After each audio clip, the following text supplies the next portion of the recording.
musharax maxamuud axmed maxamed shimbir oo ka mid ah musharaxiinta golaha deegaanka ee xisbiga Wacd ee gobolka Togdheer ayaa saaka si weyn Fagaaraha Khayriyada Burco uga dhex muuqdeen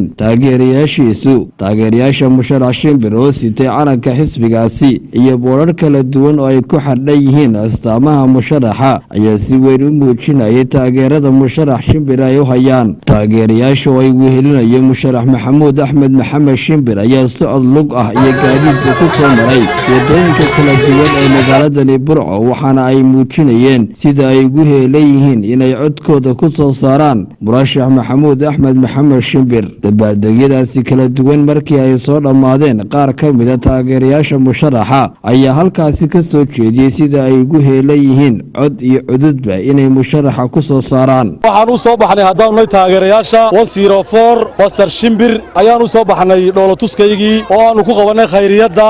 haddaanu nahay 104 gobolka Togdheer iyo nawaaxigiisa iyo degmada Burco simig iyo miisaanla ayaan maanta isku soo baxnay waxaanu hambalyo u diraynaa dhammaan taageerayaasha anagoo ah odayaasha musharaxa 104 waan guushana inaga leh waxa weeye farteenu 104 weynaynu ku ridnaa waa ka midaysanahay waxaan idin sheegayaa hal cod iyo inaga lumin waanu ku soo baxaynaa golaha deegaanka hiil iyo hoo iyo maal iyo murqo la barbar taganahay maxamuud Shimbir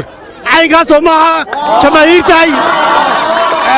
waxaynu caan ku ahayn isu tashiga tanaasulka midowga soo sidoo soo saari mayno cududana soo soo midaysan mayso soo ilaahay soo saara amiin ma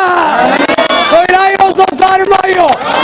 ilaahay baanu la kaashanay ilaahay baa wax waliba ka suura galaan cid kale ha ku doorsanina doorka Shimbir baa iskale dadkuna way isku raacsan yahay duqeydii talinaysiyo dadkuna way isku raacsan yahay codkaaga degdeg uu si degdeg way horur marto rag baa dayaxa u baxee diyaalkiya gaajada iyo dulmiga haynaga hadho agoonta diciiftay iyo danyarta haynoo kabo dalkana haynoo dhisee doorka Shimbir baa iskale duqeydii talinaysiyo dadkuna way isku raacsan yahay codkaaga degdeg uu si degdeg dabkii baxaya dab kale dacalka loogu sii qabtaa fartaadani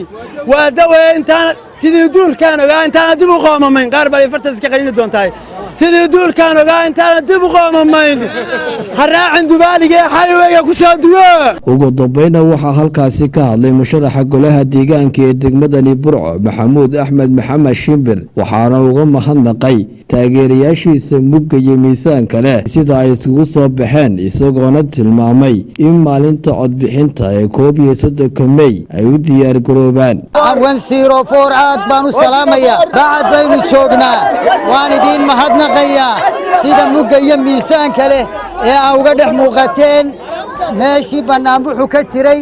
sida uga dhex muuqateen baan idinku mahadnaqayaa kuwa dalka jooga iyo kuwa dibadda jooga taageerayaasha 104 aad iyo aad baa u mahadsantihiin waxa aan idinkala hadlayaa haddii Allah idmo kolley dadku had iyo jeer wuxuu ku xisaabtamaa qof kasta cadaalad baa deeqda gobolkeennan iyo degmadeennan bilicdiisa iyo quruxdiisa dadkeenna sinaantiisa iyo cadaaladiisa ayaan ka shaqayn doonaa